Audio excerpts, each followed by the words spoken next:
गोपियों के साथ में यमुना विहार किया। उसी समय परीक्षित जी ने एक अजीबोगरीब प्रश्न पूछ लिया। उसने पूछा कि किस अभिप्राय से भगवान ने निंदनीय कर्म किया, पराई स्त्रियों को नचाया। शुकदेव जी ने सुना, बड़े क्रोधित हो गए, उनकी आंखों के कोरे लाल पड़ गए। उन्होंने सोचा कि जब हमारा मुख्य श्रोता ही गोपी और भगवान की रासलीला का रहस्य नहीं समझ पा रहा तो बाकी लोग क्या समझेंगे। तो बहुत जल्दी शुकदेव जी ने प्रसंग समेट दिया, केवल एक श्लोक बोला। उसमें कहा कि जैसे कि एक निर्विकार शिशु शीश महल में प्रविष्ट होता है तो वहां पर चारों ओर शीशे के टुकड़े लगे होते हैं। एक हाथ उठाता है तो सब टुकड़ों में हाथ उठाए दिखता है, फिर दूसरा हाथ उठाता है सब टुकड़ों में दिखता है, फिर नाचने लगता है सब टुकड़ों में नाचता हुआ दिखता है। ठीक इसी प्रकार भगवान ने अपनी प्रतिबिंब स्वरूपा गोपियों के साथ रास रचाया। वो गैर नहीं है, पराई नहीं है, नहीं है।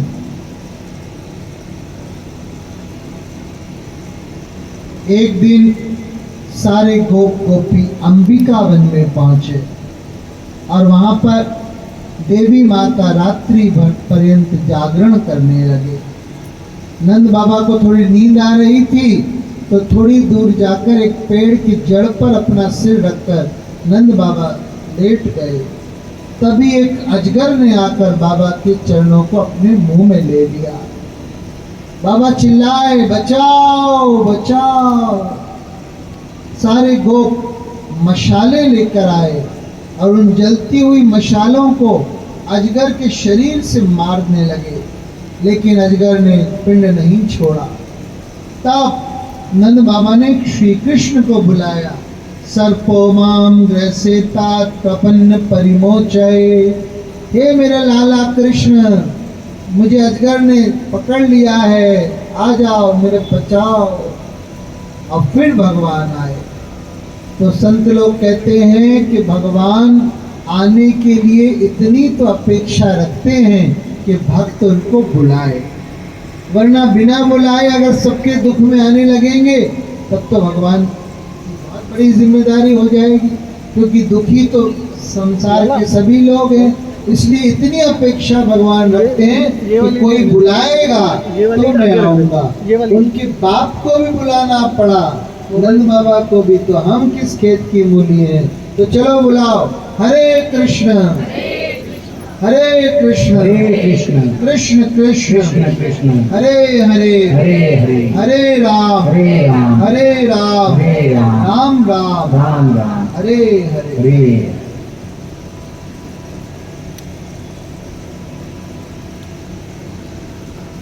कृष्ण के वन चले जाने पर गोपियां आपस में बातें करती रहती, कृष्ण का स्मरण करती रहती। ओ तेरे होठ मधुर, एक मिनट, मधुर तेरे हाथ मधुर है, चरण मधुर है, नित्य मधुर नित्यता मधुर। श्री कृष्ण तुम्ही सर्वस्व मधुर, तेरे गीता गीतांबर है मधुर, भोजन है मधुर, तेरा शयन मधुर, तेरा रूप मधुर, तेरा तिलक मधुर, मधुराति पटे सर्वस्व मधुर।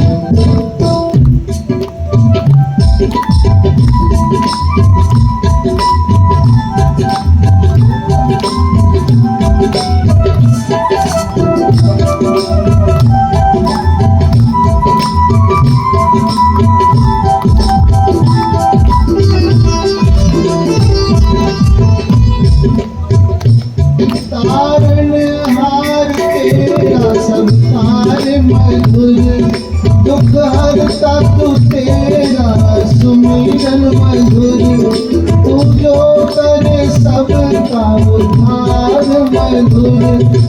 तेरी शांत छवि सर्वस्व मधुर, हे कृष्ण तुम ही सर्वस्व मधुर, मेरे कृष्ण तुम ही सर्वस्व मधुर। तेरी कलवैजंती माला मधुर, यमुना है मधुर, लहरें भी मधुर, यमुना का जल और कमल मधुर, मेरे कृष्ण तुम ही सर्वस्व मधुर।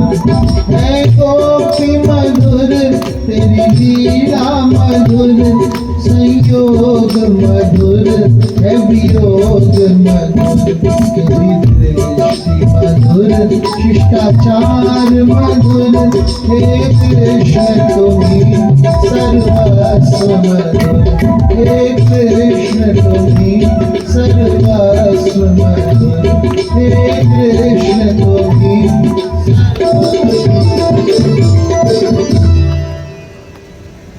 बोलो मधुराधिपति भगवान की जय। अंतिम राक्षस जो कंस ने भेजा उसका नाम था केशी।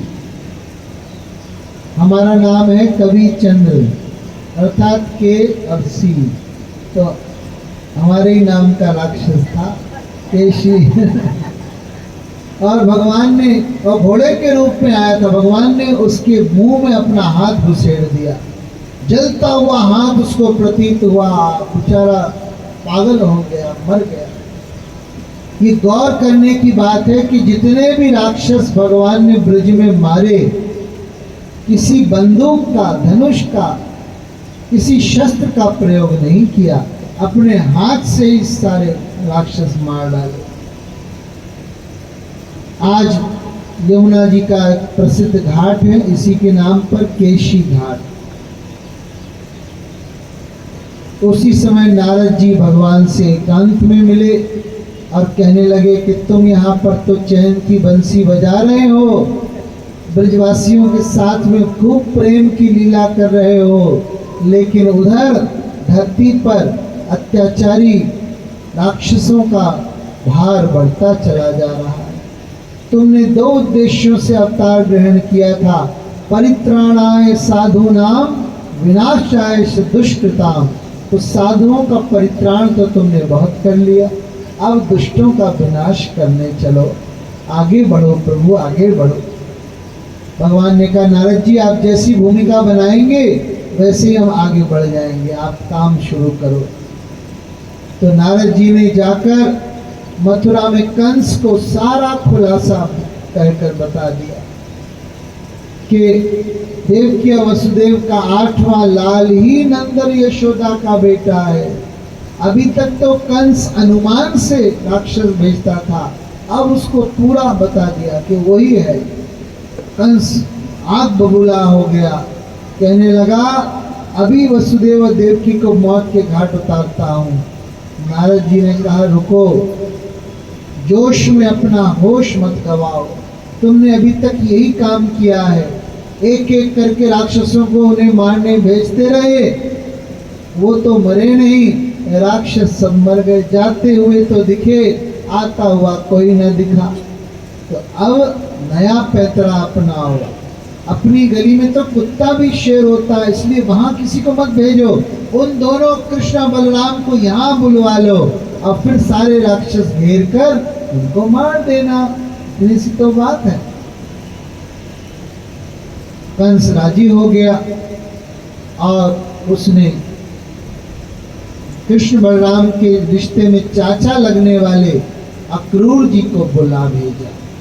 अक्रूर जी के पास जब समाचार गया कि कंस बुला रहा है, उनका तो हृदय धक धक करने लगा कि दुष्ट मुझसे क्या काम लेगा। बड़े प्यार से हाथ पकड़कर कंस ने अक्रूर जी को पास में बैठाया। अब तो इनकी धड़कनें और बढ़ गई, इतना प्यार जता रहा है, मुझसे क्या करवाएगा। कंस ने कहा अक्रूर जी आपको वृंदावन से कृष्ण और बलराम को यहाँ मेला देखने के लिए लाना है, बस इतना सा आपका काम है। अक्रूर जी सोच गए कि इसकी अंदर कुछ षड्यंत्र चल रहा है, लेकिन उन्होंने इतना ही कहा कि हर व्यक्ति अपने आप सोचकर काम करता है, लेकिन होता वही है जो भगवान को मंजूर होता है। इतना कहकर अक्रूर जी अपने डेरे पर लौट आए। उस दिन उनका एकादशी का व्रत था, तो रात भर सो नहीं पाए। इसी भावना में डूबे रहे कि कल सुबह होगी, मैं कृष्ण बलराम को लेने जाऊंगा, कैसा होगा कैसा होगा। और सुबह उठकर एकादशी व्रत का पारण किए बिना चल पड़े। कहते हैं एकादशी व्रत का समय पर पारण ना करो तो उसका पूरा फल नहीं मिलता, लेकिन इन्होंने तो जितनी एकादशियां रखी थी उसका फल अब प्राप्त होने जा रहा है कृष्ण बलराम से मिलन के रूप में। तो हवा के वेग से दौड़ने वाले घोड़ों पर चढ़कर चले, लेकिन सुबह के चले हुए शाम को पहुंचे, जबकि मथुरा वृंदावन मात्र 12-13 किलोमीटर की दूरी पर है। इतना देर क्यों हो गई? क्योंकि बार बार रथ पर बैठे बैठे मनोरथ करने लग जाते थे। मन से रथ दौड़ने लगता था, रथ की लगाम छूट जाती थी, अब मनोरथ करते थे, हाँ मैं जाऊंगा, वो दोनों गौ चराते हुए मिलेंगे, है मुझे पहचान जाएंगे कि नहीं, मेरे हृदय का भाव तो समझेंगे, कहीं मुझे कंस के तरफ का तो नहीं समझ लेंगे, नहीं नहीं मेरा भाव वो समझेंगे, वो तो भगवान है, वो चाचा चाचा कहकर मेरे पैर छूने आएंगे, लेकिन मैं उनको रोक लूंगा और उनके अपने हृदय से लगा लूंगा। आहा हा, इतना सुख मिलेगा, जन्म जन्मांतर का मेरा पाप ताप सब भस्म हो जाएगा, ऐसा होगा वैसा होगा। इसी मनोरथ में पड़ जाते और रथ रुक जाता। कुछ ना कुछ तो जरूर होना है, सामना आज उनसे होना है, तोड़ो फेंको रखो करो कुछ भी, दिल हमारा है क्या खिलौना है,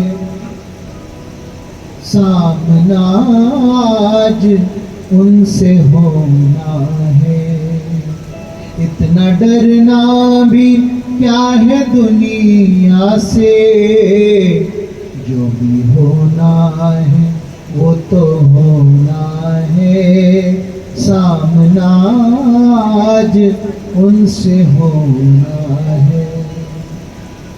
उनके दाएं अंग फड़क रहे थे, यानी कुछ अच्छा होगा, तभी इधर से हिरण कूद कर उधर चला गया। इतना शुभ सगुन हुआ, वाह वाह, अब मुझे कृष्ण बलराम के दर्शन होंगे, अब ऐसा होगा। ऐसे रुकते रुकाते हुए शाम को पहुंचे। उस समय गोधूली बेला थी, लगभग यही समय था। अभी अभी गौएं चरकर जंगल से वापस लौटी थी, उनके खुर से उड़ती हुई धूल सारे आकाश में फैली हुई थी। उस ब्रजरज का अक्रूर जी को अभिषेक हुआ। भगवान के चरण चिन्ह उनको ताजे ताजे बने हुए दिख गए।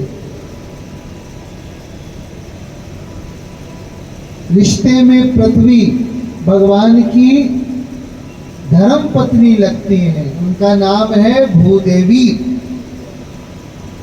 और ये जो चरण चिन्ह है ये भूदेवी के गहने हैं।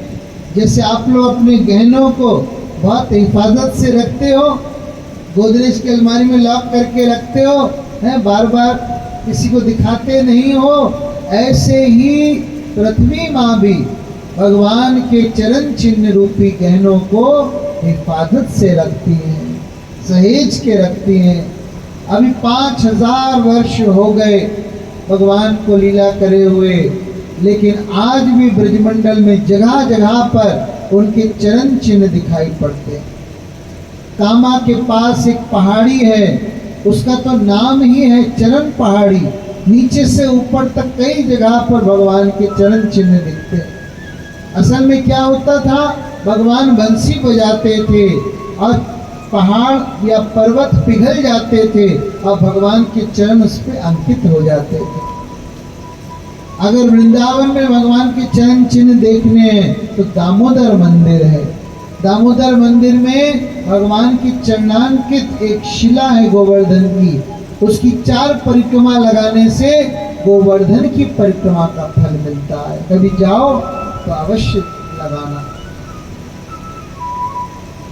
तो अक्रूर जी ने चरण चिन्ह ताजे ताजे बने हुए पृथ्वी पर देखे तो रथ से उछल कर नीचे आ गए, चरण चिन्हों को प्रणाम किया और सोचने लगे कि अब मैं रथ पर नहीं जाऊंगा, इन चरण चिन्हों को बिगाड़ता हुआ मेरा रथ चलेगा, मुझे मंजूर नहीं होगा, अब मैं लौटते हुए जाऊंगा, लौट।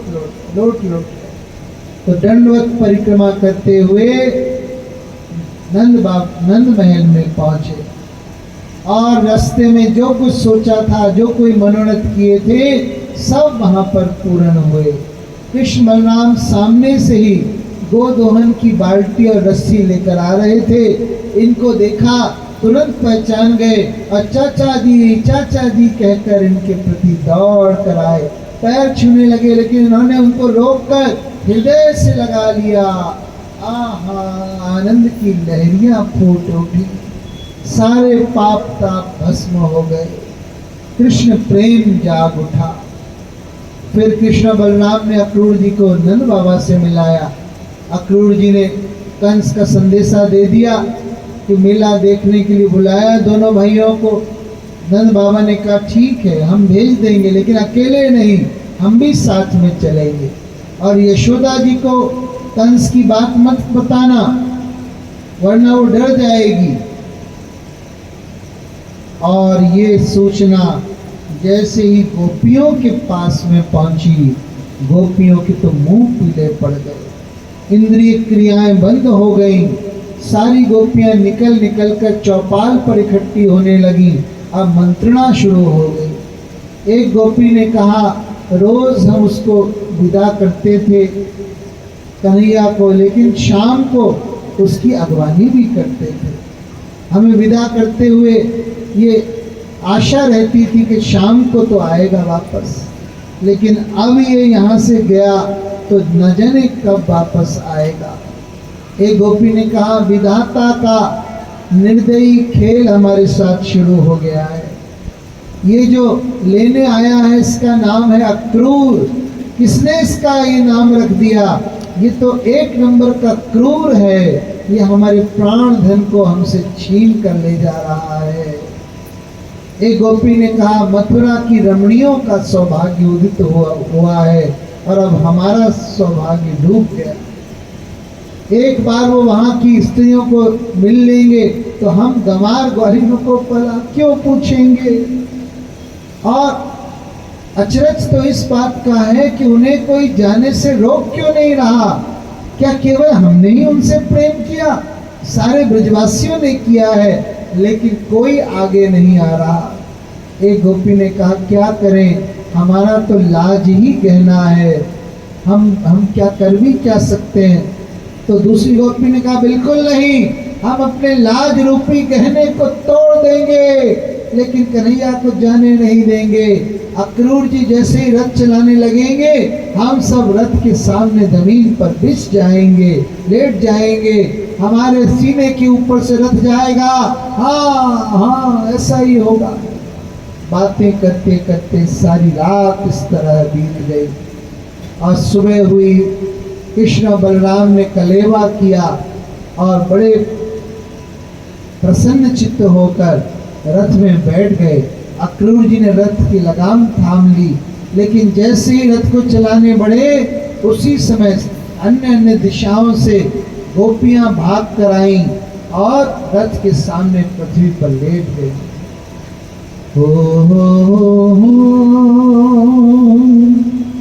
कहाँ छोड़ चले हो नंदलाल, ए नंदलाल, रथ को रोको ना, मेरी अर्ज सुनो गोपाल, हे गोपाल, रथ को रोको ना। टूटेंगे तारे नीले गगन में, धूल उड़ेगी वृंदावन में।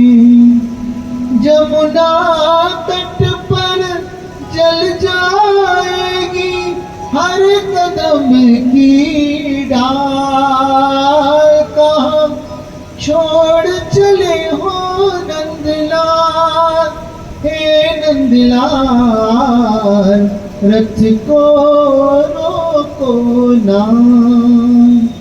कौन भराएगा गागरिया, कौन बजाएगा बांसुरिया, कौन उठाएगा गोवर्धन, देख के ब्रिज में हाल। कहाँ छोड़ चले हो नंदलाल, हे नंदलाल, रथ को रोको ना। अक्रूर जी ने देखा तो कन्हैया से बोले, ये सब क्या हो रहा है, ये क्या सोच रही है, कैसे रास्ते पर बिछ गई है, अपने रथ कैसे चलाऊं। कन्हैया उतरो, इनको समझाओ। भगवान रथ से नीचे उतरे और एक एक गोपी को उठाकर चिबुक पर हाथ रखकर सहलाते हुए बोले, अरे तुम क्या सोच रही हो, अरे मैं हमेशा के लिए थोड़ी जा रहा हूं, बस आज गया कल रुका और परसों वापस, बस एक दिन का ही तो इंतजार है। गोपियों ने कहा, तुम सच कह रहे हो कन्हैया, परसों वापस आ जाओगे। भगवान ने कहा, बिल्कुल सच कह रहा हूं, झूठ बोलने का क्या काम है। गोपियों को जीवन का आधार मिल गया, परसों लौट आएंगे। भले ही ये बरसों नहीं लौटे, कभी नहीं लौटे, लेकिन गोपियों को तो जीवन का आधार मिल ही गया। परसों एक ऐसा शब्द है जो रोज रोज नवीन रूप धारण करता है। रोज सोचती थी आज नहीं आए, परसों का कहकर गए तो कल आएंगे, फिर अगले दिन सोचते आज नहीं आए, परसों का कहकर गए तो कल आएंगे। ऐसे ही दिन बीतते चले गए, भगवान नहीं आए। लेकिन यहाँ गोपियों को एक आधार सा मिल गया और उन्होंने रास्ता छोड़ दिया। अक्रूर जी रथ को आगे बढ़ाने लगे। उसी समय वृंदावन में आंधी आ गई, बहुत तूफान आ गया। वृक्ष की टहनियाँ टूट टूट कर, पत्ते टूट टूट कर गिरने लग गए, मानो वो भी कन्हैया को रोकना चाह रहे हो, लेकिन अब रथ नहीं रुका। अक्रूर जी उसको आगे से आगे लेते चले गए। गोपियाँ पीछे खड़े हुए रथ की धूल को देखती रही, खड़ी रह गई। तेरा शहर जो पीछे छूट रहा, कुछ अंदर अंदर टूट रहा। हैरान है मेरे दो नैना, ये झरना कहाँ से फूट रहा। जब जब चाह तूने खुल के हंसाया, जब जब चाह तूने रज के रुलाया, जब जब चाह तूने खुद में मिलाया, बस तू ही तू ही तू ही तू ही तू ही तू ही, बस तू ही तू ही तू ही तू ही तू। भगवान की इच्छा के सामने किसी की इच्छा नहीं चलती। भगवान चले गए। अलविदा अलविदा अलविदा मोहन, जाने जा चल दिए लेके हम तेरा गम, लेके हम तेरा गम। अलविदा अलविदा अलविदा मोहन। और अब वृंदावन की लीलाएं पूरी हो गई हैं। अब हम वृंदावन से आए थे, वृंदावन की लीला सुना दी, अब आगे सुनाने का मन ही नहीं करता, सच बता रहे। अब आगे तो रजोगुण तमोगुण मिश्रित लीलाएं होंगी, मारकाट की लीलाएं होंगी। अब मधुर लीलाएं थोड़ी मिलेंगी, लेकिन व्यास गद्दी पर बैठे हैं तो कर्तव्य निभाना पड़ेगा, कथा तो पूरी करनी पड़ेगी। अक्रूर जी वृंदावन की सीमा से बाहर आ गए, पास में यमुना जी की धारा दिखी तो उन्होंने रथ को रोक लिया और कृष्ण बलराम से कहा कि मैं सुबह नहाकर नहीं आया था, तुम बोलो तो मैं एक डुबकी लगा लूं यमुना जी में। भगवान ने कहा बिल्कुल चाचा जी लगा लीजिए। उनके यानी अक्रूर जी के मन में ये शंका थी कि छोटे छोटे बच्चे कंस जैसे राक्षस से अपना बचाव कर पाएंगे भी कि नहीं। एक तरफ तो सोचते थे कि ये भगवान है परमेश्वर, लेकिन फिर भी वात्सल्य के कारण भय लगता था कि क्या ये बचा पाएंगे स्वयं को। तो क्या किया भगवान ने, बहुत सुंदर लीला की। जैसे अक्रूर जी ने डुबकी मारी, यमुना जी के जल के भीतर उनको एक दृश्य दिखा जिसमें कि शेषनाग के रूप में बलराम जी थे और उसके ऊपर नारायण रूप में कृष्ण जी विराजमान थे। बड़े बड़े देवी देवता सब शंख बजा रहे थे, चमर डुला रहे थे, स्तुतियां कर रहे थे, आरती गा रहे थे। अक्रूर जी ने दृश्य देखा, छटपटा कर एकदम ऊपर आए पानी के, तो कृष्ण बलराम रथ पर, नीचे डुबकी मारी तो वही दृश्य जल में, फिर ऊपर आए, फिर रथ में बैठे हुए देखा, फिर डुबकी मारी वही दृश्य, फिर ऊपर आए। कृष्ण बलराम ने पूछा क्यों चाचा जी, आपके चेहरे पर ये त्योरियां क्यों उठ रही हैं, क्या हो गया, कुछ आश्चर्यजनक देखा। अक्रूर जी ने कहा बस सब समझ गया मैं, तुम्हारी लीला है कृष्ण, तुमने मुझको अपना तत्व समझा दिया, अब मेरे मन में कोई शंका नहीं। और रथ से ले जाकर मथुरा की सीमा के बगीचे में छोड़ दिया अक्रूर जी ने। वहां नंद बाबा और ग्वाल बाल पहले से ही आ रखे थे। नंद बाबा ने कहा चलो अब हम मथुरा घूमने चलते हैं। भगवान ने कहा नहीं बाबा, मेला है ये, तो मेला में मेल के लोगों के साथ घूमना होता है, आप बूढ़े बुजुर्ग सब अलग जाओ, हम छोटे छोटे बच्चे अलग जाएंगे। नंद बाबा ने कहा बिल्कुल नहीं, तुम एक नंबर का शैतान है और ये परदेश है, यहाँ पहले कभी नहीं आया, पता नहीं तू कौन सी शरारत कर दे, ऐसे नहीं भेजेंगे तुझे। तब बलदाऊ जी ने कहा बाबा मैं हूँ इनके साथ में, मैं ध्यान रखूंगा, तुम चिंता मत करो। और फिर ग्वाल वालों की टोली मथुरा में प्रविष्ट हो गई। मथुरा कोई ज्यादा दूर थोड़ी है वृंदावन से, कभी गए नहीं थे ठाकुर जी मथुरा में, लेकिन लीलाओं का समाचार तो मथुरा में आता रहता था। सब जान गए थे कृष्ण को, पहचान गए, तुरंत देखा तो तुरंत पहचान गए। अब कोई आगे से भागा हुआ आ रहा है, कोई पीछे से आ रहा है, कोई दाएं से कोई बाएं से, सब एक दूसरे को कह रहे हैं अरे वो पूतना को मारने वाला आ गया, अरे वो गिरिराज जी को उठाने वाला आ गया, देखो रे देखो जल्दी आओ। अब तो भीड़ लगने लगी। भगवान आगे बढ़े तो महलों की अटारियों में स्त्रियां अपने अपने अटारियों में खड़े होकर और कन्हैया के दर्शन कर रही हैं। और बिल्कुल वही जैसा दृश्य उपस्थित हुआ जैसे राम और लक्ष्मण जनकपुरी में प्रविष्ट हुए थे, बिल्कुल वैसा ही दृश्य हुआ। लेकिन राम जी तो गंभीर हैं, वो तो अपने रास्ते चलते रहे, किसी को भी नहीं देखा। लेकिन कृष्ण जी तो चंचल हैं, चपल हैं, तो जो भी स्त्रियां देख रही थी ये भी उनको देख रहे थे। एक स्त्री ने कहा देखो वो मेरी तरफ देख रहा है, दूसरी ने कहा अरे तेरी तरफ तो केवल देख रहा है, मेरे को तो देखकर मुस्कुरा भी रहा है। तीसरी ने कहा अरे तुझे देखकर तो मुस्कुरा रहा है, मुझे देखकर तो आंखें भी मटका रहा है। बोलो श्री कृष्ण भगवान की जय। ओ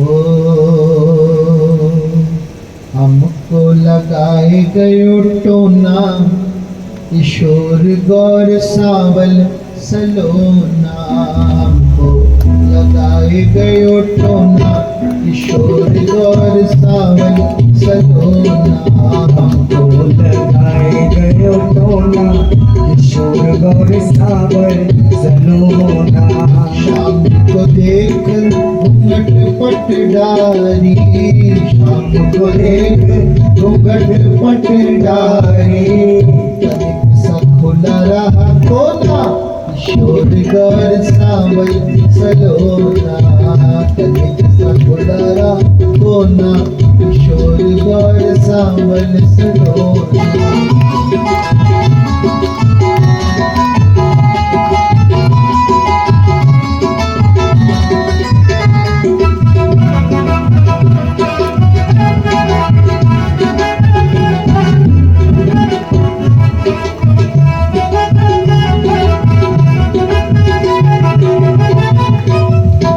सावर एक गौर बदन है, एक सावर एक गौर बदन है, जैसे नीलम और सोना, किशोर गौर सांवल सलोना, जैसे नीलम और सोना, किशोर गौर सांवल सलोना।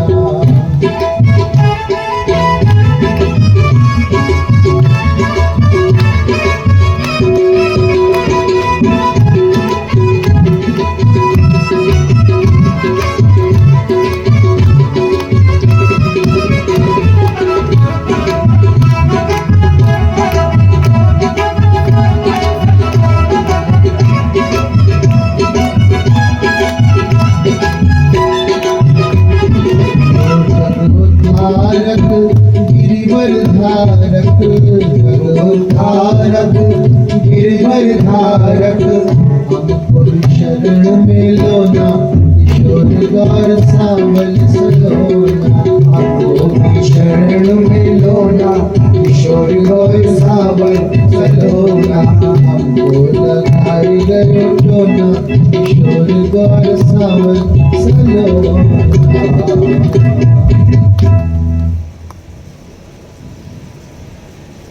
ग्वाल वालों ने कन्हैया से कहा, अरे कन्हैया, अगर हमें पता होता कि तेरी मथुरा में इतनी पहचान है तो कपड़े ढंग के पहन कर नहीं आते क्या? जल्दीबाजी में जो कपड़े मिले गुजले मुजले सब बिना प्रेस के गंदे सब पहन कर आ गए। अब कितनी धट भट्ट उड़ रही है हमारी।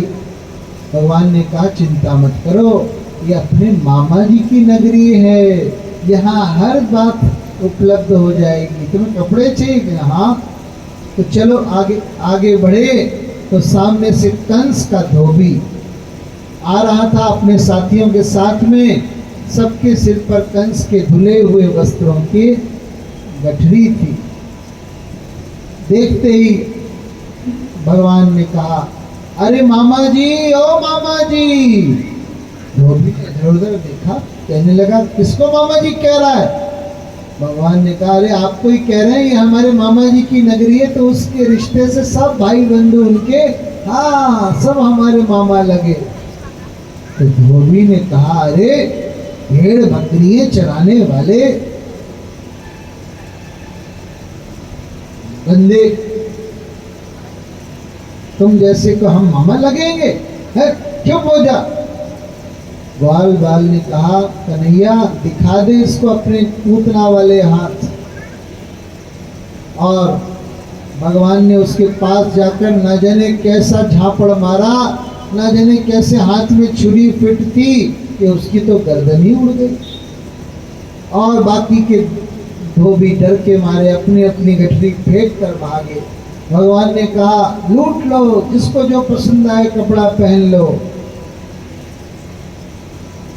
और ग्वाल बालों ने कपड़े पहनने शुरू किए, लेकिन ये तनक तनक से ग्वाले और पहाड़ जैसा कंस उसके कपड़े पहनकर जैसे ही आगे बढ़े तो रास्ते में झाड़ू लगनी शुरू हो गई।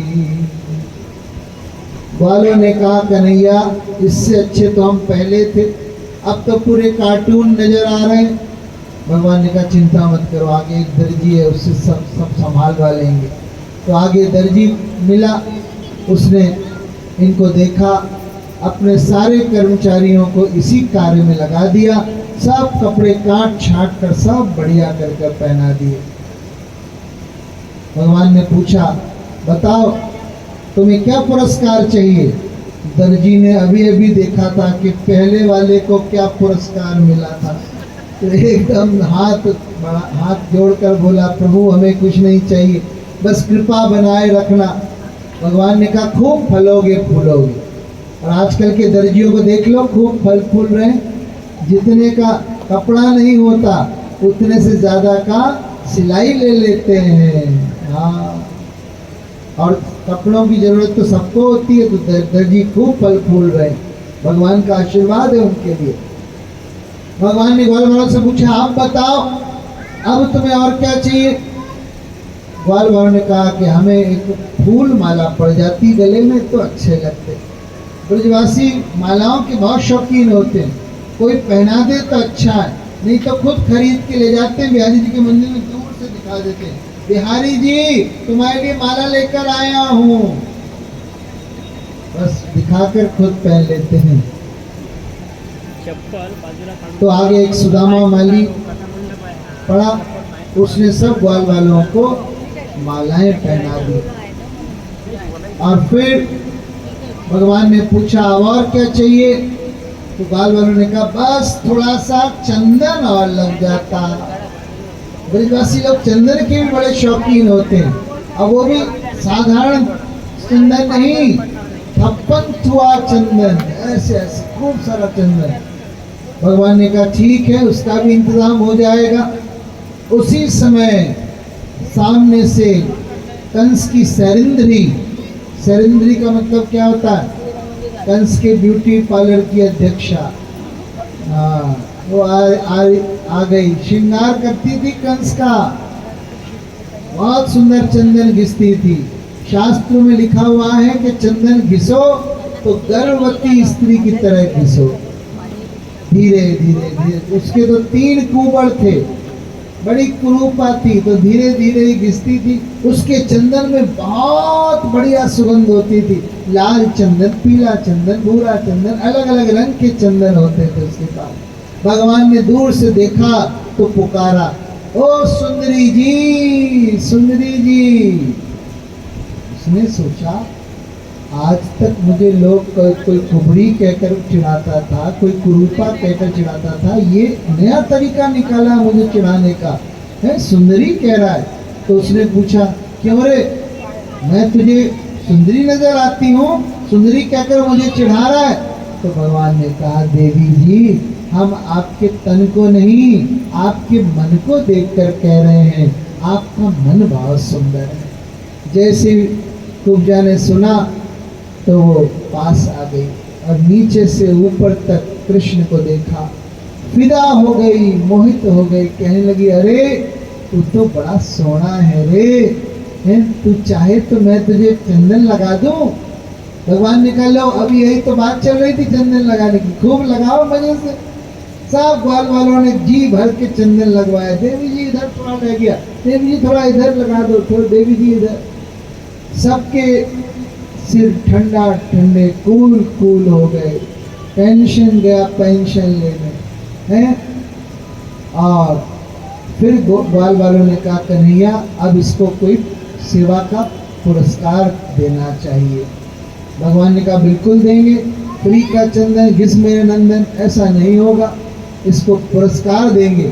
और भगवान आगे बढ़े, उसके एक पैर पर अपना पैर रखा, कमर में हाथ रखा। वालों ने कहा अरे कन्हैया ये क्या कर रहा है, ये मथुरा है वृंदावन नहीं है, होश संभाल कर।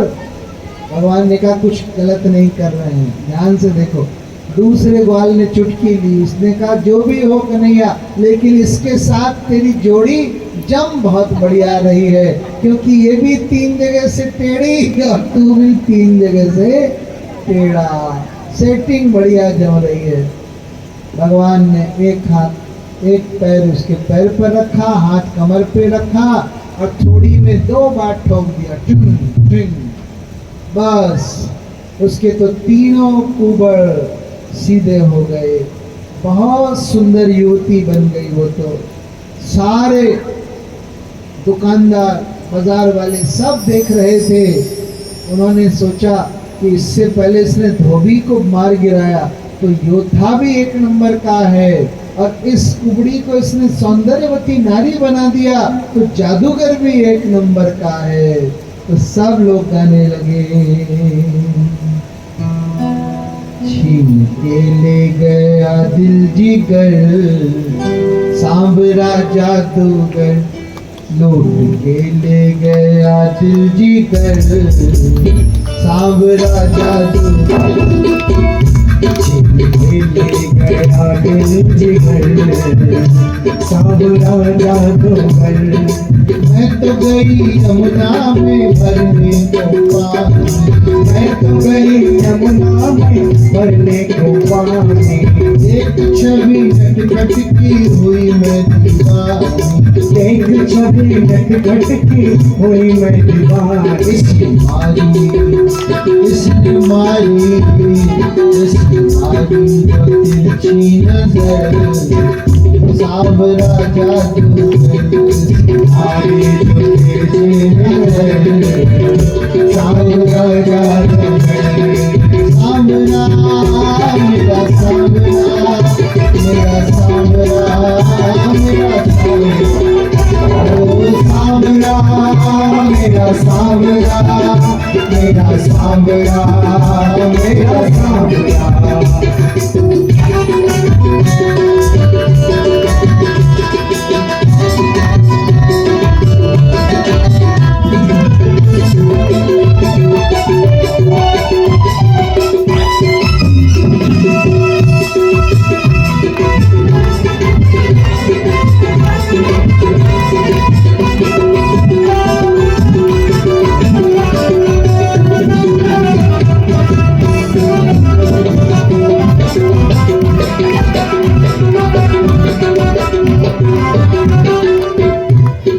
कान सुनी बांसुरी की सुध बुध मुझको, कान सुनी बांसुरी की सुध बुध होई, भूल गई लोक लाज बस तेरी तुझको, भूल गई लोक लाज बस तेरी हो। छोड़ के तुझको, छोड़ के तुझको, छोड़ के तुझको जाऊंगी मैं, सांवरा जादूगर, सांवरा जादूगर, सांवरा मेरा सांवरा, मेरा सांवरा, मेरा सांवरा, ओ सांवरा मेरा सांवरा, मेरा सांवरा, मेरा सांवरा।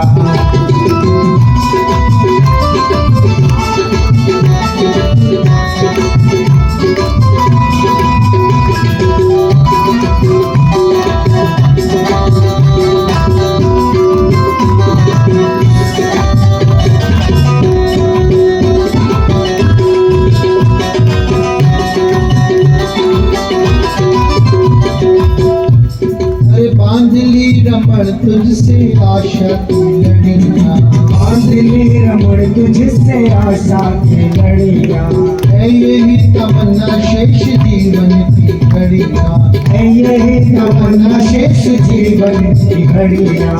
तेरे चरणों में, तेरे चरणों में, तेरे चरणों में जाए गुजर, सांवरा जादूगर तेरे जाए गुजर, सांवरा जादूगर, सांवरा जादूगर, सांवरा जादूगर, सांवरा जादूगर, सांवरा जादूगर, सांवरा जादूगर, सांवरा जादूगर।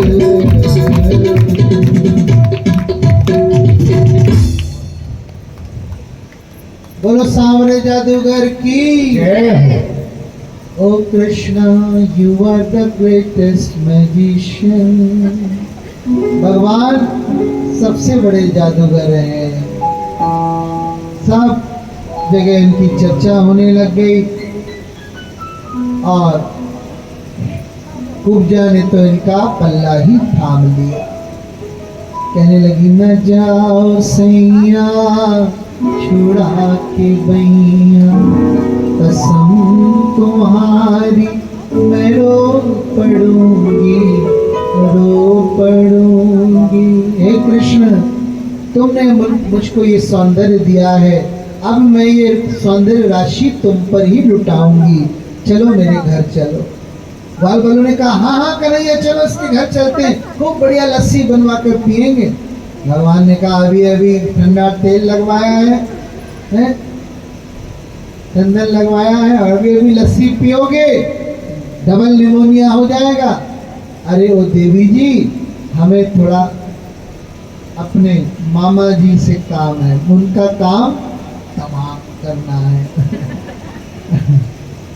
तो हम बाद में आपके पास आएंगे। और भगवान बाद में कंसवध के बाद में उद्धव जी के साथ 8 दिन कुब्जा के घर में रुके थे, उसको निराश नहीं किया था। ये कुब्जा पिछले जन्म की शूर्पणखा है, ऐसा गर्ग संहिता में वर्णन है। जब रावण का समूल नाश हो गया तो शूर्पणखा ने एक पर्वत पर जाकर महादेव की तपस्या की थी 10,000 वर्ष तक। और फिर महादेव प्रकट हुए तो उसने वरदान में केवल यही मांगा कि श्री भगवान मुझे एक बार अपने गले से लगा दे। तो भगवान ने लगभग लगा ही लिया, गले से पास पहुंच गए, थोड़ी पर हाथ दिया तो भगवान फिर ग्वाल वालों के साथ आगे बढ़े। आगे परशुराम जी द्वारा दिया गया धनुष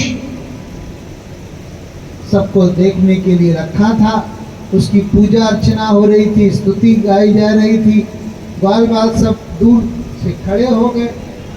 तब कृष्ण बलराम ने कहा, अरे सैनिकों, हम क्या पास जाकर छूकर देख सकते हैं?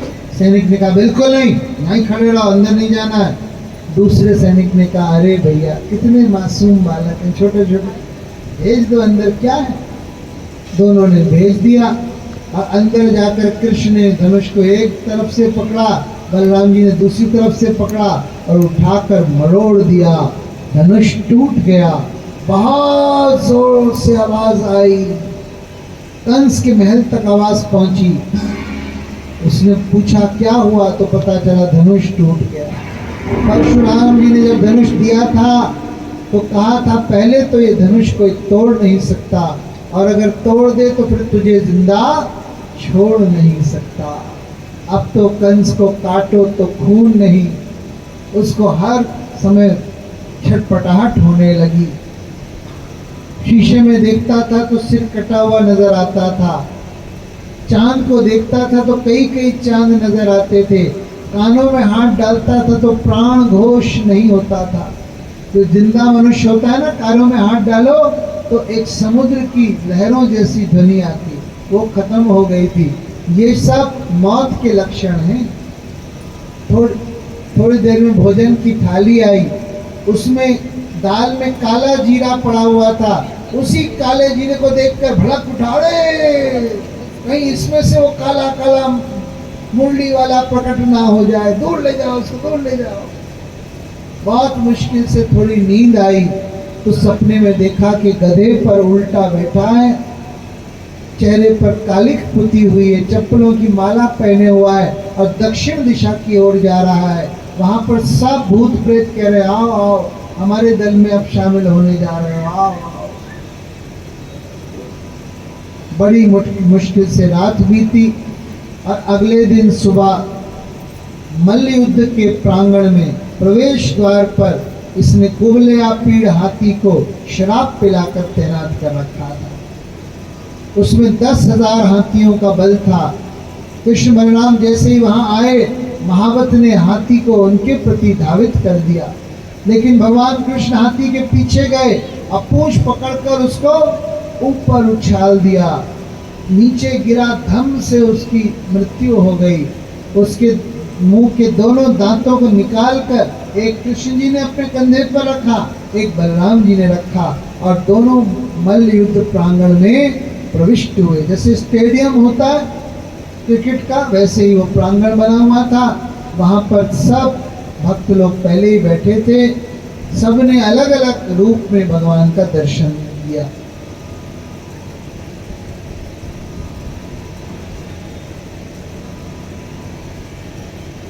कृष्ण से भिड़ने के लिए चाणूर आ गया और बलराम जी से भिड़ने के लिए मुश्तिक आ गया। ग्वाल बाल जो बैठे थे दर्शक दीर्घा में उठ गए और हाथ उठा उठाकर कहने लगे, नहीं, ये अन्याय है, पहाड़ जैसे राक्षसों से हमारे छोटे छोटे मित्रों को लड़ाया जा रहा है, ये अन्याय है। राक्षसों ने कहा अरे ये दिखने में छोटे हैं, वैसे बल में छोटे नहीं है। इन्होंने पूतना मारी, अघासुर मारा, पकासुर मारा। भगवान ने भी कह दिया ग्वालो बैठ जाओ, सब हम देख लेंगे, सब देख लेंगे, चिंता मत करो। ग्वाल बाल बैठ गए और भगवान ने चाणूर को मार मार कर उसकी चटनी बना दी। मुष्टिक को बलराम जी ने इतनी मुष्टिकाएं मारी कि जमीन पर धाराशायी कर दिया, दोनों ध्वस्त हो गए। उसके बाद कूट शल तोशल जैसे पहलवान भी आए लड़ने को, उनको भी भगवान ने धूल चटा दी। और फिर तो ऊंचे मंच पर बैठा हुआ कंस दहाड़ने लगा, अरे अरे पकड़ो इनको, जाने ना पाए, बंदी बना लो। भगवान कृष्ण दौड़ते हुए आए, मंच पर चढ़ गए और कंस का बाल पकड़ लिए। चोरे तूने एक दिन मेरी माँ के बाल पकड़े थे, आज उसी का बदला ले रहा हूँ। और घसीटते हुए उसको मंच से इधर से उधर ले गए और फिर मंच से नीचे फेंक दिया और उसके ऊपर स्वयं पृथ्वी का भार लेकर खुद कूद गए। उसकी छाती पर कूदे, कंस का प्राण पखेरु उड़ गया, गोविंदाय नमो नमः हो गया। अब तो चारों तरफ खूब जय जयकार होने लगी, सब उछल उछल कर मैदान में आ गए। कोई कृष्ण को कंधे पर उठा रहा है, कोई बलराम जी को उठा रहा है।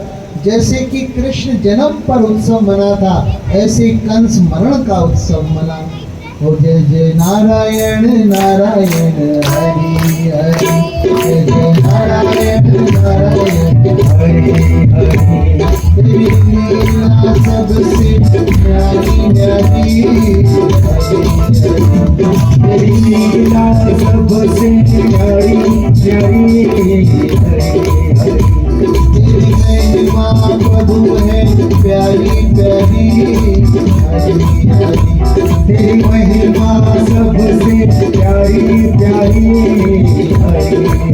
जय जय नारायण नारायण हरि हरि, जय जय नारायण नारायण हरि हरि। कंस वध के बाद हो हल्ला होने लगा तो कुछ ग्वाल बाल उछल पड़े, कहने लगे हमारा तो दंगल अभी हुआ ही नहीं, सुबल दाऊद जी से और मधुमंगल कृष्ण से भिड़ गया। कहने लगे हमसे ही तूने लड़ना सीखा और हमारे ही सामने तो अपना पटका फहरा रहे हो, बड़ा बल दिखा रहे हैं। दोनों ने उठाकर दोनों को पटक दिया। देख हम तुझसे जीत गए, और कोई लड़ना चाहे तो आ जाए। तो भगवान ने बोला अरे भैया हमारा बल तो राक्षसों के लिए है, तुम्हारे जैसे भक्तों से तो हम हमेशा के लिए हारे हुए हैं, हमेशा के लिए हारे हुए। कम से कम ताली तो बजा दो।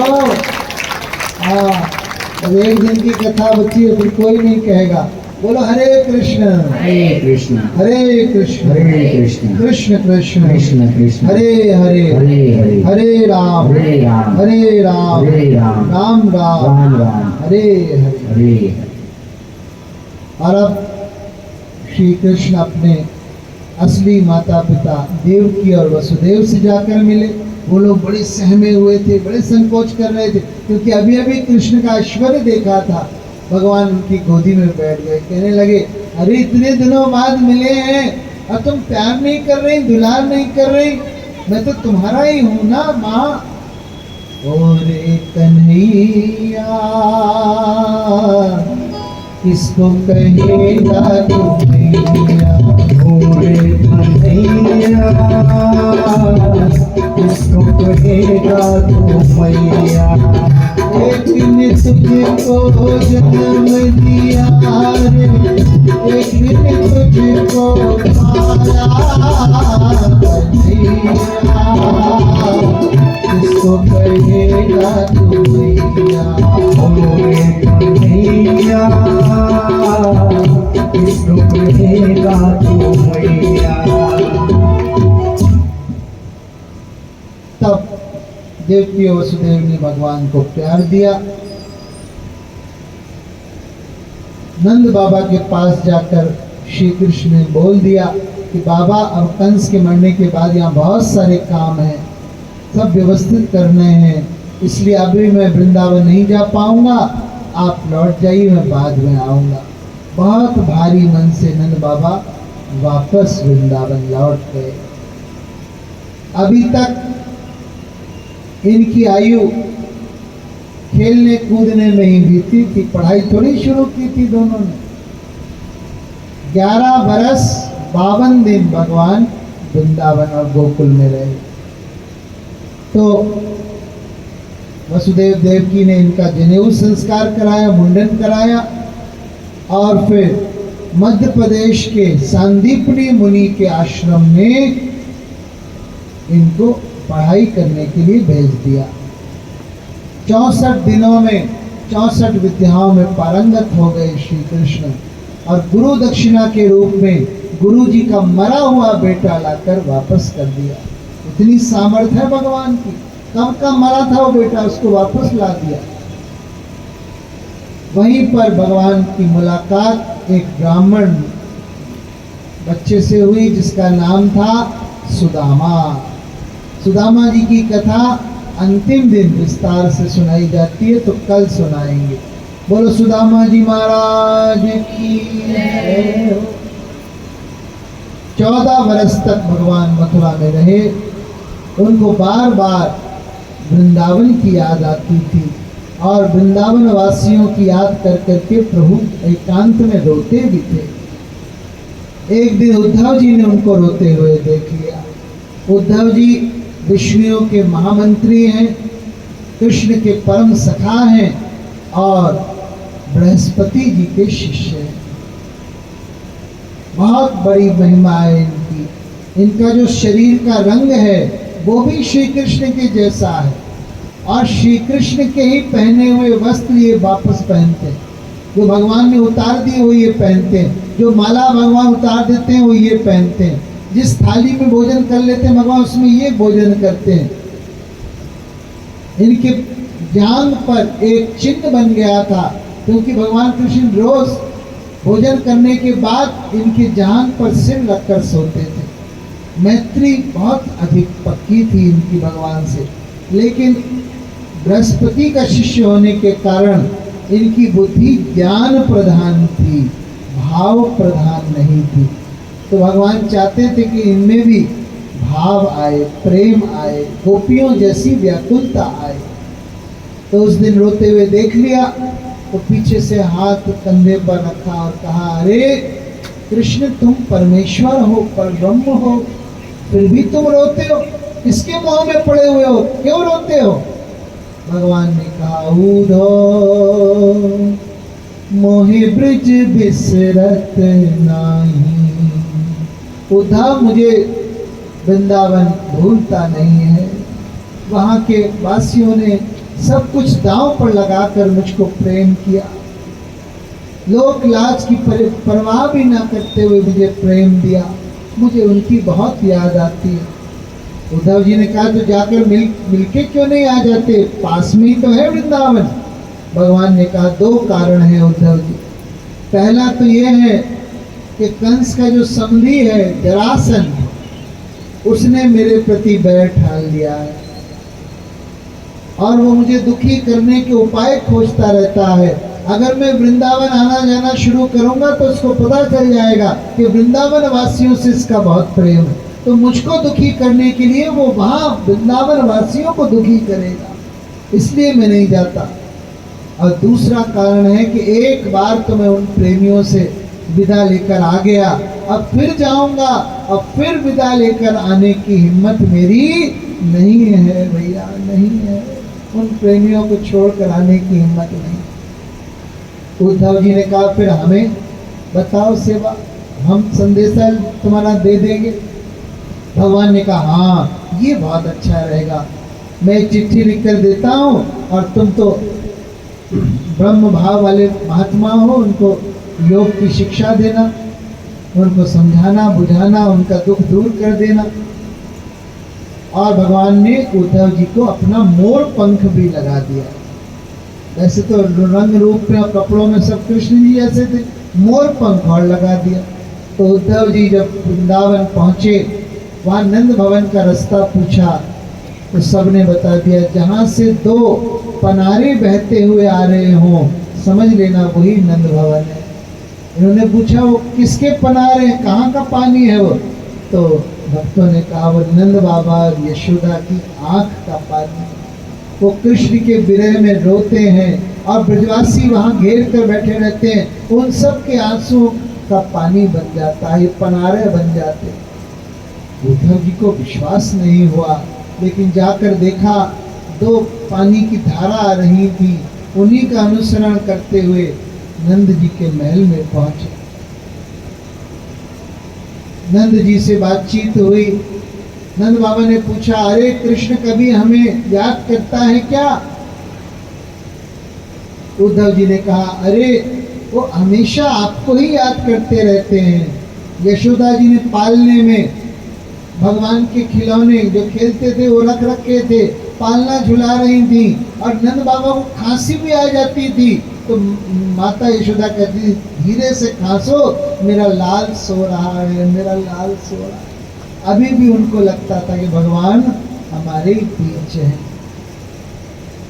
जैसे तैसे वहां समझा बुझाकर फिर गोपियों से आकर मिले। गोपियों ने दूर से देखा, बिल्कुल कृष्ण जैसा वेश था, मोर पंख भी लगा हुआ था। गोपी ने कहा, क्या कृष्ण वापस आ गए हमारे श्याम सुंदर? तो दूसरी गोपी ने कहा, नहीं, अगर ये कृष्ण होते तो ऐसे खड़े नहीं रहते, दौड़ कर हमारे पास आ जाते। तभी पास जाकर देखा तो इनकी आंखों में गंभीरता थी। पूछा, आपका परिचय? उद्धव जी ने कहा, मैं कृष्ण का मित्र हूँ, तुम्हारे लिए उनकी चिट्ठी लाया हूँ। जैसे ही चिट्ठी की बात सुनी, सारी गोपियां झपट पड़ी, मेरे ला चिट्ठी मैं पढ़ूंगी, मैं पढ़ूंगी। चिट्ठी के टुकड़े टुकड़े हो गए और उन टुकड़ों को लेकर कोई गोपी माथे से लगा रही है, कोई आंखों से लगा रही है, कोई सीने से लगा रही है। उद्धव जी ने कहा, ये चिट्ठी ये सब करने के लिए नहीं दी थी, पढ़ने के लिए दी थी, और तुमने तो उसके चितड़े उड़ा दिए। गोपियां सब टुकड़े जोड़ जोड़ कर देख रही, देखो इसमें मेरा नाम लिखा है कि नहीं, इसमें मेरा नाम लिखा है कि नहीं। उद्धव जी ने प्रेम की वो दशा देखी कि विह्वल हो गए। गोपियों ने उनको बैठने के लिए अपने दुपट्टों का आसन दिया, दुपट्टे पर दुपट्टा रखकर, और जैसे ही उद्धव जी उस आसन पर विराजित हुए, उनके सारे शरीर में बिजली कौंध गई। इतनी पावर होती है भगवान के प्रेमियों में। उद्धव जी ने गोपियों से कहा कि तुम कृष्ण के जाने का दुख मत करो, कृष्ण तो पर ब्रह्म है, कण कण में समाये हुए हैं, तुम्हारे भी अंदर हैं। तुम आंख बंद करके भ्रकुटी पर ध्यान करो, वहां पर एक प्रकाश तुम्हें दिखाई पड़ेगा, अब बहुत दिन ध्यान लगाती रहोगी तो उसी प्रकाश में लीन हो जाओगी, परमानंद में डूब जाओगी। गोपियों ने कहा, अरे वो जो प्रकाश की बात कर रहे हो उसका स्रोत कहाँ पर है, स्रोत कहाँ पर, ये तो बताओ।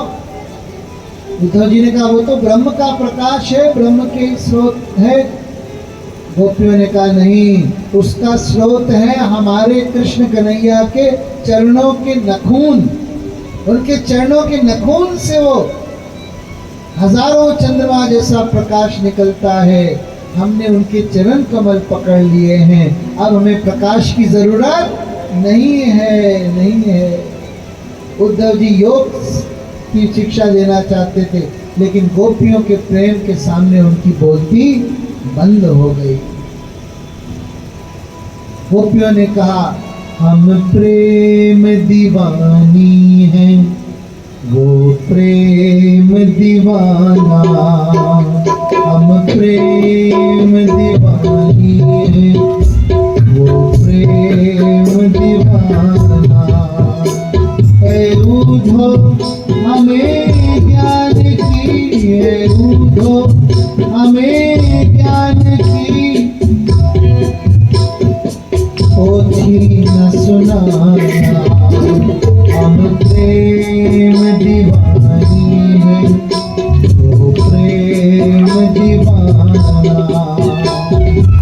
प्रेम डोर में बंध रहा जीवन का संयोग, चरणन की पूजा करें यही हमारा योग। रहे गूंजता तुलसी का तराना। एक दिन नैनन के निकट रहते थे आठों याम, अब बैठे हमें विचार के वो निर्मोही शाम। एक वो भी जमाना था, ये भी जमाना।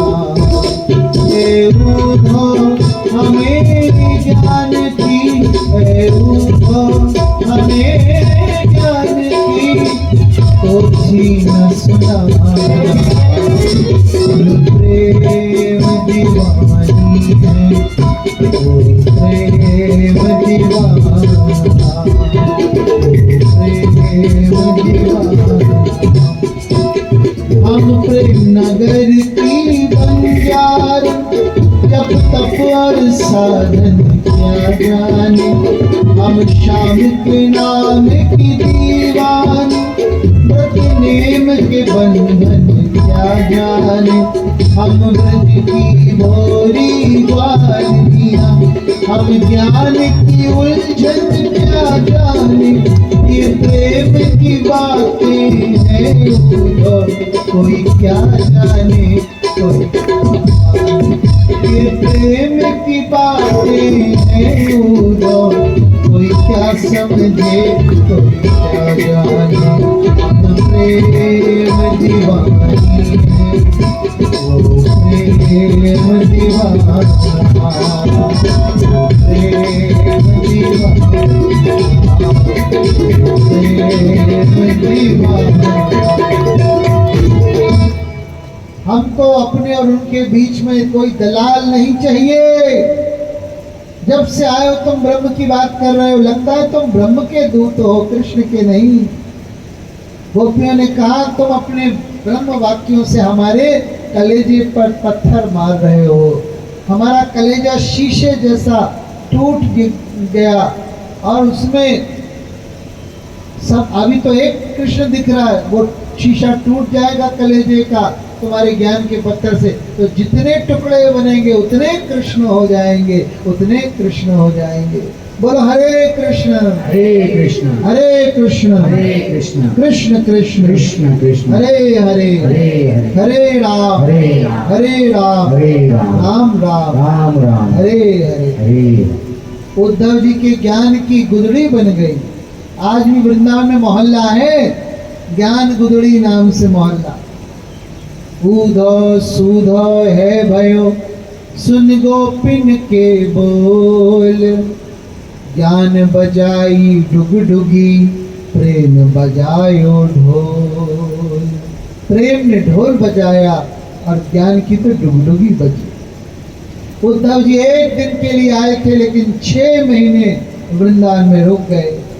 इन 6 महीनों में उनका आमूल चूल परिवर्तन हो गया। उनका खान पान बदल गया, उनकी भाषा बदल गई, उनकी वेशभूषा बदल गई, उनकी सोच बदल गई। अब तो कृष्ण प्रेम के रंग में रंग गए उद्धव जी। राधा रानी ने उनको दीक्षा देकर नाम रखा हरिदास। बोलो हरिदास जी की जय। और फिर राधा जी ने कहा कि मेरे प्रियतम से बहुत लंबा वियोग हो गया है तुम्हारा, वो अब याद करते होंगे, अब जाओ। उद्धव जी लौट कर आए मथुरा में, महल में खूब कीर्तन कर रहे थे, हरे कृष्ण राधे कृष्ण। और आकर भगवान को उल्हाना देने लगे कि तुम इतने कठोर हृदय हो, इतने निर्दयी हो, अपने प्रेमी वृंदावन वासी को छोड़कर यहाँ बैठे हो। ताने उल्हाने देने लगे। भगवान कृष्ण मुस्कुराए, उन्होंने कहा अरे जो रंग हम चाहते थे तुम पर लगाना वो तुम पर लग गया है, अब आंखें बंद करो। उद्धव जी ने आंखें बंद करी। अब खोलो, क्या दिख रहा है? उद्धव जी ने देखा कि वहीं पर वाम अंग में राधा जी विराजमान हैं और चारों तरफ से गोपियों ने उन्हें घेर रखा है। भगवान ने कहा मेरे प्रेमी भक्तों के साथ मेरा कभी भी वियोग नहीं है, ये तो बस विरह की लीला चल रही है थोड़ी देर के लिए, मेरा प्रेमी भक्तों से कभी भी वियोग नहीं है।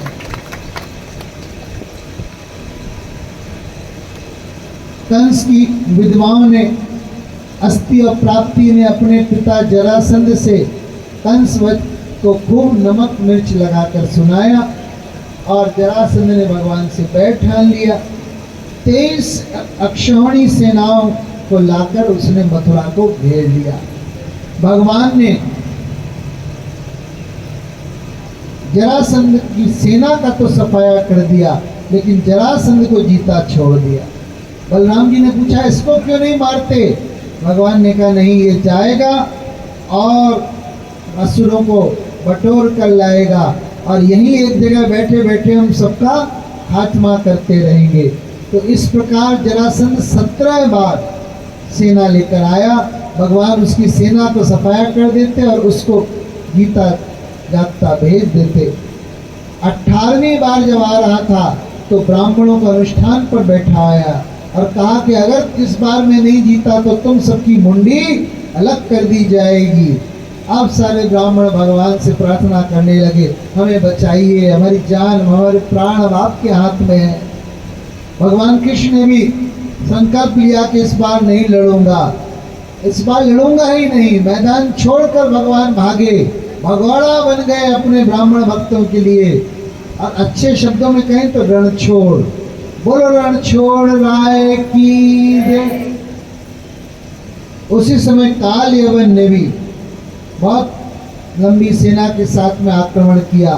काल यवन भगवान को जीता जागता पकड़ना चाहता था, उनको पिंजरे में रखकर सबको दिखाना चाहता था कि देखो कितना सुंदर व्यक्ति भी होता है। तो वो पीछे पीछे भाग रहा है, भगवान आगे आगे जा रहे हैं। उसको विंध्याचल की पहाड़ियों में ले गए और वहां पर ऊपर चोटी पर काल यवन जी देवताओं से निद्रा का संकल्प लेकर सो रहे थे, निद्रा का वरदान लेकर। उनको देवताओं ने वरदान दिया था कि खूब मस्ती से सो, जो भी तुम्हारी नींद में विघ्न डालेगा तुम्हारी आंख से ज्वाला निकलेगी और वो भस्म हो जाएगा। तो भगवान ने उनके ऊपर जाकर अपना पीताम्बर डाल दिया और खुद आड़ में छुप गए। काल यवन गया, देखा अरे ये कृष्ण सो रहा है, मुझको तो थका थका कर हैरान कर दिया और यहाँ कर खुद सो रहा है। तो एक लात मारी। काल मुचुकुंद जी सो रहे थे, उनकी आंख से ज्वाला निकली और काल यवन वहीं भस्म हो गया।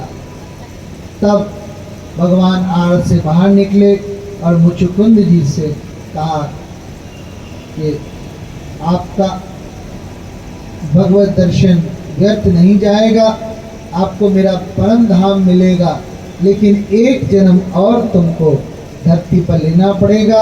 और कहते हैं ये मुचुकुंद जी अगले जन्म में गुजरात के नरसिंह मेहता बने।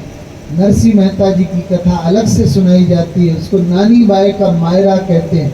अभी अभी हम मुरादाबाद में सुना कर आए हैं। तो कभी भविष्य में आपको फिर से हमसे कथा सुननी हो तो भक्तमाल कथा सुनने के लिए हमें बुलाना। उसमें मीरा जी, तुलसीदास, सूरदास, कबीर, चैतन्य महाप्रभु, शबरी आदि की कथाएं आपको सुनाएंगे। बोलो श्री कृष्ण भगवान की जय। भगवान ने रातों रात समुद्र के बीच में विश्वकर्मा जी से नगरी बनवा दी और सारे मथुरा वासियों को वहीं पर स्थानांतरित कर दिया। वहां लोग सुबह उठे तो उनको द्वार नहीं मिल रहा था, क्योंकि नई जगह थी। तो सब बोलने लगे द्वार कहाँ, द्वार कहाँ, और उसी से नगरी का नाम पड़ गया द्वारका। भगवान प्रवर्षण पर्वत के ऊपर चढ़ गए।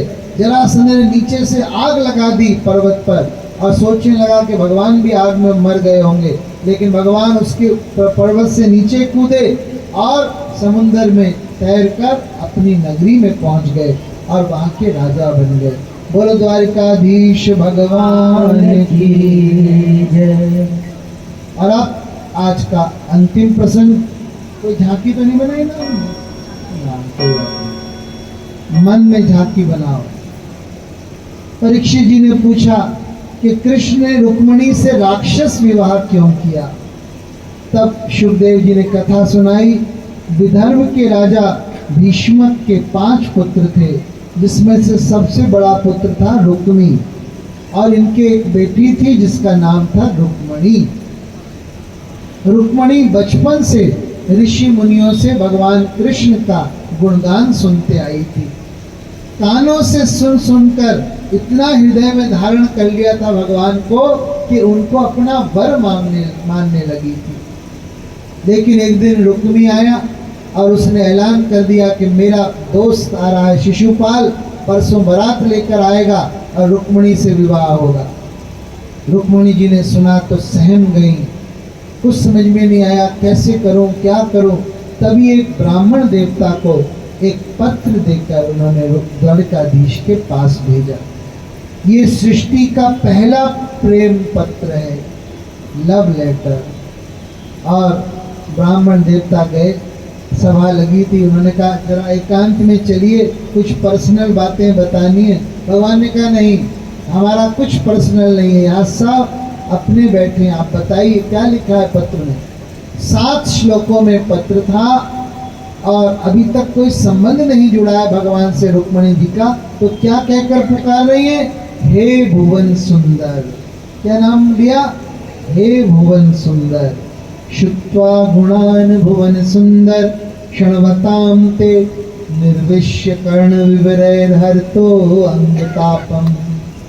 हे भुवन सुंदर, तुम्हारा गुणगान सुनते सुनते मैं अपना हृदय तुमको दे बैठी हूँ और मैं क्षत्राणी हूँ, एक बार जिसको वर्ण कर लेती हूँ फिर वापस वर्ण नहीं करती किसी और का।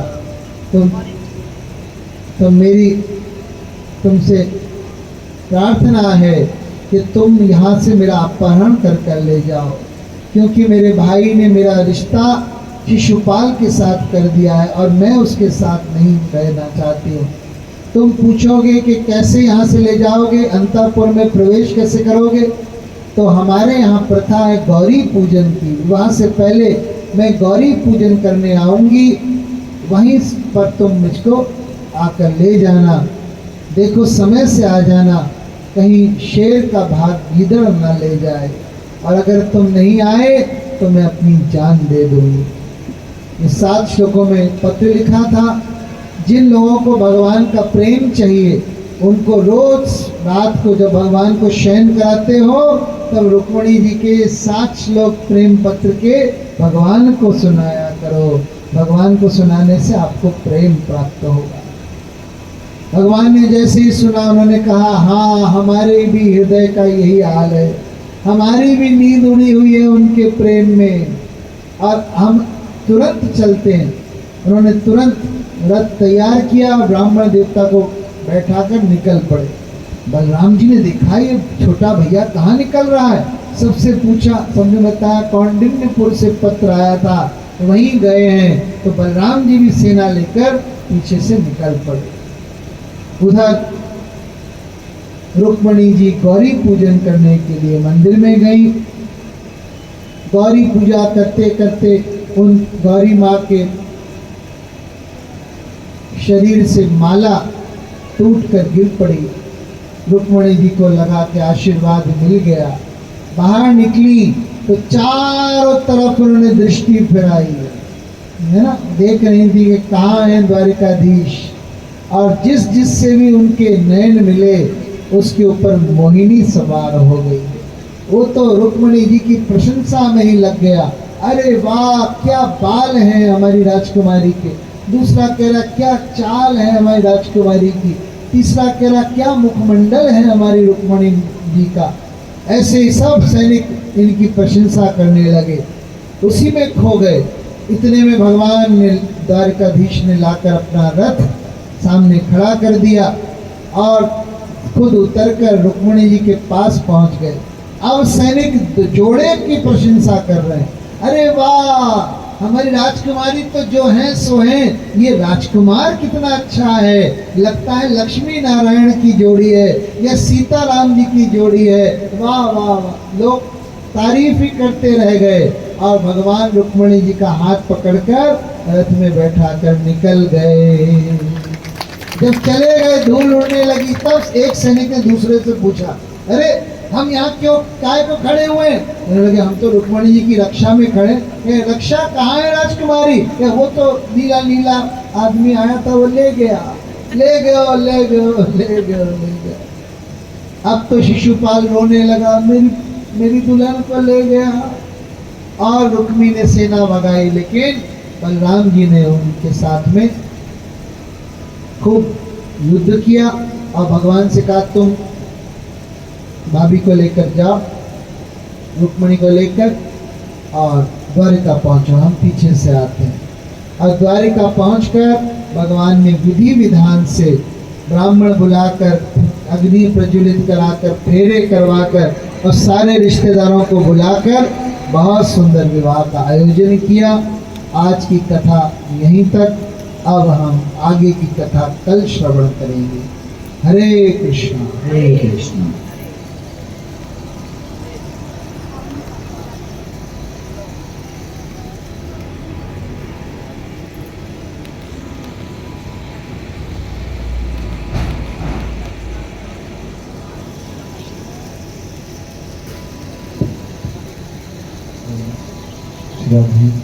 जय जय श्री राधे श्याम। बोलो रुक्मणी द्वारकाधीश भगवान की।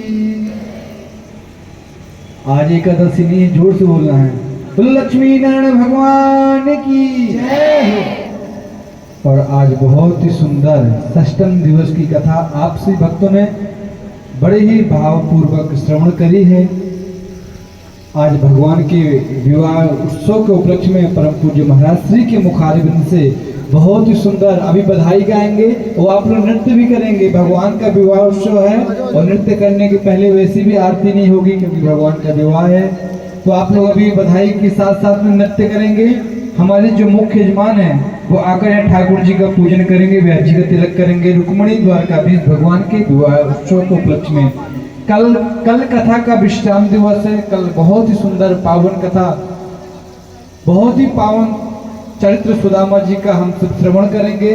कोई भी भक्त किसी कारण से गत 6 दिन की अगर कथा नहीं सुन पाया है तो विश्राम दिवस की कथा श्रवण करके 7 दिन की कितना सुंदर लागे बिहारी, कितना लागे कानों में कुंडल साजे, सिर मयूर मुकुट विराजे। कान में कुंडल साजे, अंदर गए, अंदर अंदर गले महकती माला में गोविंदा फूल साजे। गले महकती माला में गोविंदा फूल साजे। चंदा ये सामना तारे हैं ग्वाल वाला, चंदा ये सामना तारे हैं ग्वाल वाला। कितना सुंदर लागे बिहारी, कितना लागे प्यारा।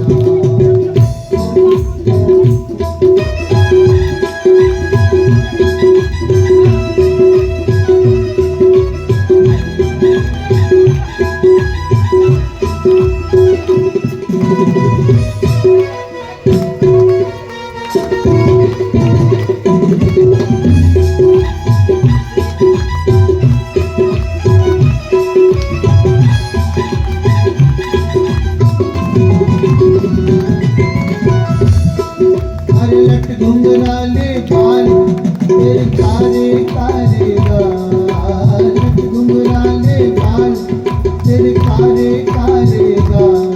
सुंदर शान सलोना तेरी टेढ़ी मेरी चाल, सुंदर श्याम सलोना तेरी टेढ़ी मेरी चाल। हवा में सर सर करता तेरा पीतांबर मधवारा, सर सर करता तेरा पीतांबर मधवारा। कितना सुंदर लागे बिहारी, कितना लागे प्यारा। कितना सुंदर लागे बिहारी, कितना लागे प्यारा।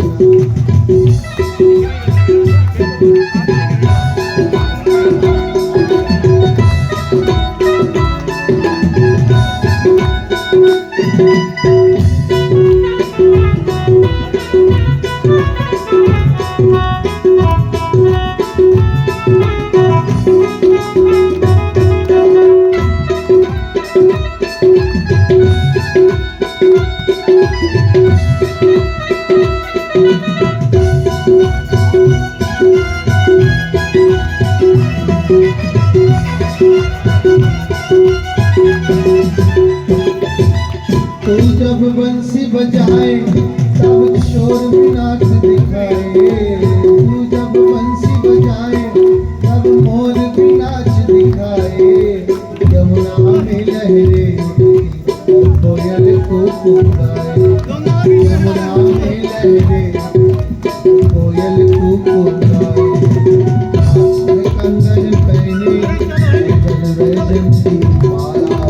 हाथ में कंगन पहने जल वैजंती माला। कितना सुंदर लागे बिहारी, कितना लागे बिहारी, कितना सुंदर लागे बिहारी, कितना लागे बिहारी। आज मेरी शाम की शादी है। आज मेरी शाम की शादी है।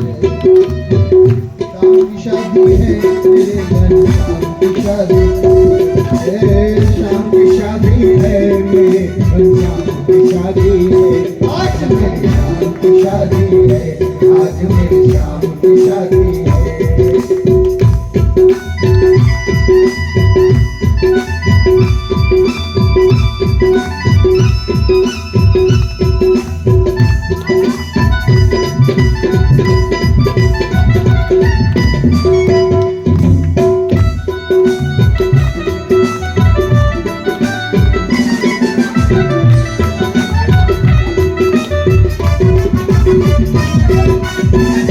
बनी है खूब जोड़ी कृष्ण रुक्मणी की जोड़ी। से नाचे हैं मन मिला सजनी को साजन। आज लग रहा जैसे कि ब्रह्मांड की शादी है। आज मेरे शाम की शादी है। आज मेरी शाम की शादी है। आज मेरे शाम की शादी है।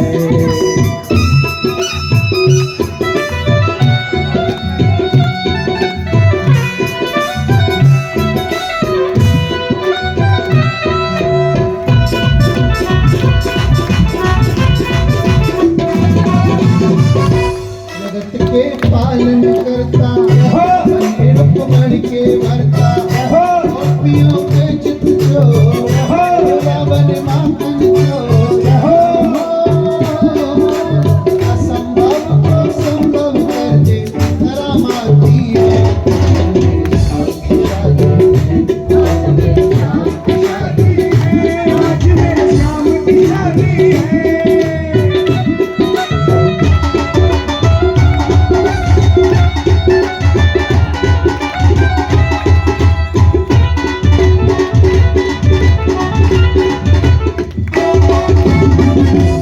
वक्त है खूबसूरत बड़ा शुभ लग्न मुहूर्त।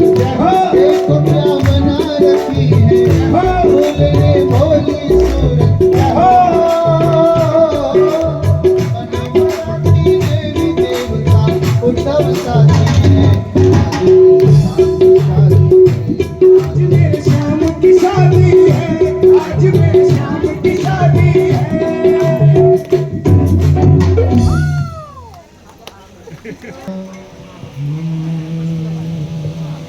बाके बिहारी तेरी आरती गाऊं। बाके बिहारी तेरी आरती गाऊं। आरती गाऊं प्यार तुमको मनाऊं। आरती मैं तुम्हें को मनाऊं। बाके बिहारी तेरी आरती गाऊं। बाके बिहारी तेरी आरती गाऊं। मोर मुकुट प्रभु शीश पे सोहे। मोर मुकुट प्रभु शीश पे सोहे। प्यारी बंसी मेरो मन मोहे। प्यारी बंसी मेरो मन मोहे।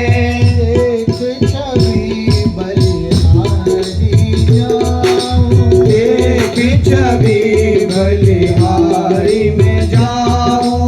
बाके बिहारी तेरी आरती गाऊं। बाके बिहारी तेरी आरती गाऊं। चरणों से निकले गंगा प्यारी।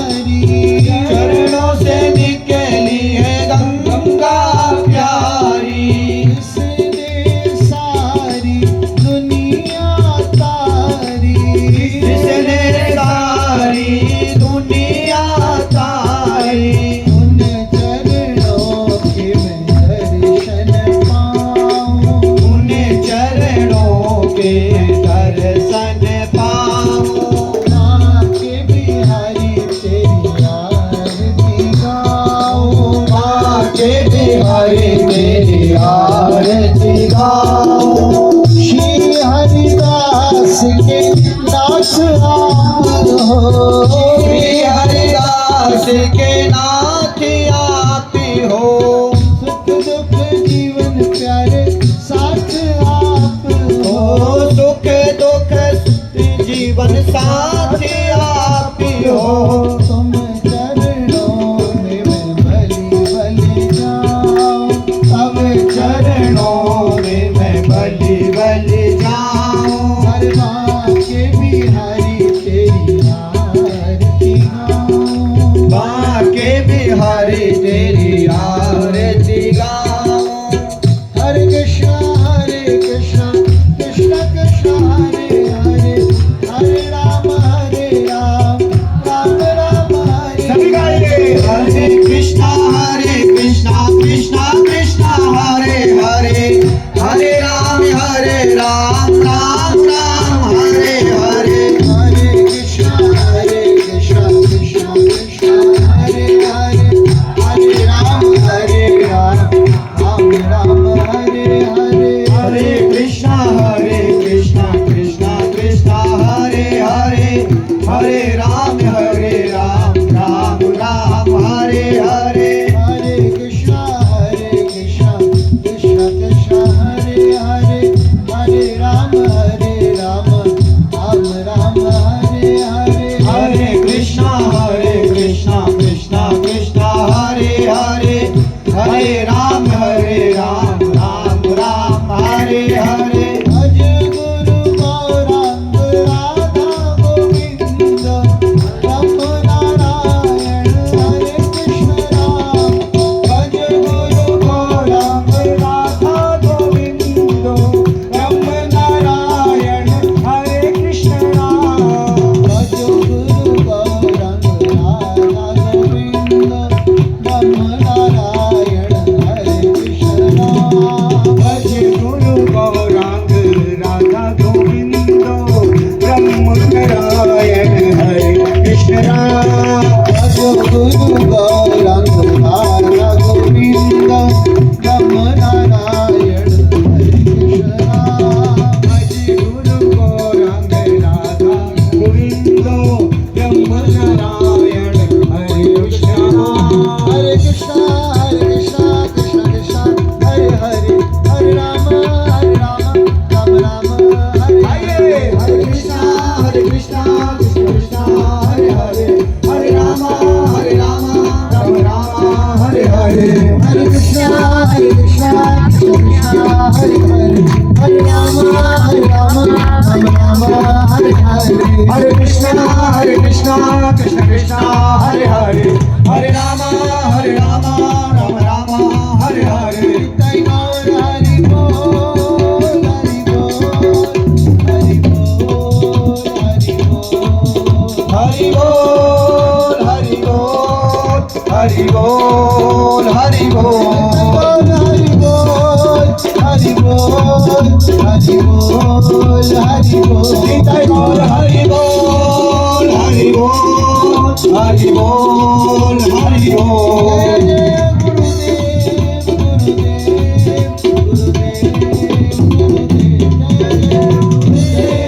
गुरुदेव गुरुदेव गुरुदेव गुरुदेव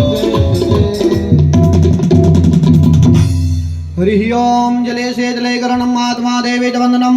देवो शांति नंतरजुम शांति पृथ्वी शांतिरापः शांति रोगदया शांति वनस्पतयः शांति विश्वे देवाः शांति ब्रह्म शांतिः सर्वगुण शांतिः शांतिरेव शांतिः सामा शांतिरेधे। अथ मंत्र पुष्पांजलिः। हरि ओम। जगनेन जगयमय जन्द देवासानि धर्माणि प्रथमान्यासन्ना देहनाकं महिमानः सचन्द तत्र पूर्वे साध्याः सन्ति देवाः। हरि ओम। एकदन्ताय विद्महे वक्रतुण्डाय धीमहि तन्नो दन्तिः प्रचोदयात्। हरि ओम।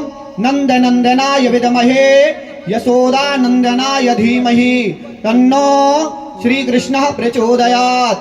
हरिः ओम वृषभानो जायै च विद्महे कृष्ण प्रियायै च धीमहि तन्नो श्री राधा प्रचोदयात् हरिः ओम नारायणाय विद्महे वासुदेवाय धीमहि तन्नो श्री विष्णुः प्रचोदयात् हरिः ओम महालक्ष्मी च विद्महे विष्णुपत्नी च धीमहि तन्नो श्री लक्ष्मी प्रचोदयात् हरिः ओम कात्यायन्यै च विद्महे कन्याकुमारै च धीमहि तन्नो श्री गौरी प्रचोदयात् हरिः ओम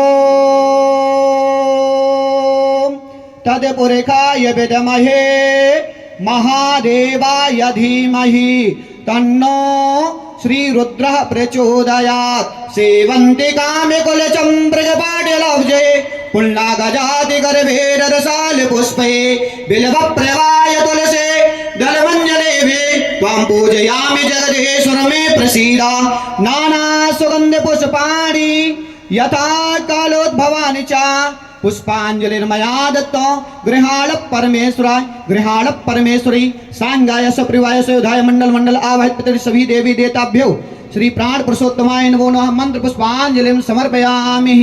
के बिहारी लाल की जय हो, राधा रानी सरकार की जय हो, श्री गोवर्धन नाथ की जय हो, द्वारिकाधीश की जय हो, रास बिहारी सरकार की जय हो, श्याम सुंदर जमुने महारानी की जय हो, बाके बिहारी लाल की जय हो, अपने अपने माता पिता की जय हो, गुरु गोविंद भगवान की जय हो, लाला की मैया की जय हो, मैया के लाला की जय हो, बाबा के लाला की जय हो, लाला के बाबा की जय हो, भैया के लाला की जय हो, लाला के भैया की जय हो, भैया के लाला की जय हो, धर्म की जय हो, धर्म की जय हो, अधर्म का नाश हो, अधर्म का नाश हो, प्राणियों में सद्भावना हो, प्राणियों में सद्भावना हो, विश्व का कल्याण हो, विश्व का कल्याण हो, गौ माता की रक्षा हो, गौ माता की रक्षा हो, गौ हत्या बंद हो, सनातन धर्म की जय हो, सनातन धर्म की जय हो, भारत माता की जय हो, भारत माता की जय हो, आज के आनंद की जय हो, आज के आनंद की जय हो, जय जय श्री राधे जय जय श्री राधे जय जय श्री राधे श्याम नमः पार्वती पतये हर हर महादेव शंभो सर्वे भवन्तु सुखिनः सर्वे सन्तु निरामया सर्वे भद्राणि पश्यन्तु मा कच्चित् दुःखभाग् भवेत् हरि ओम तत्सत्। सभी भक्त लोग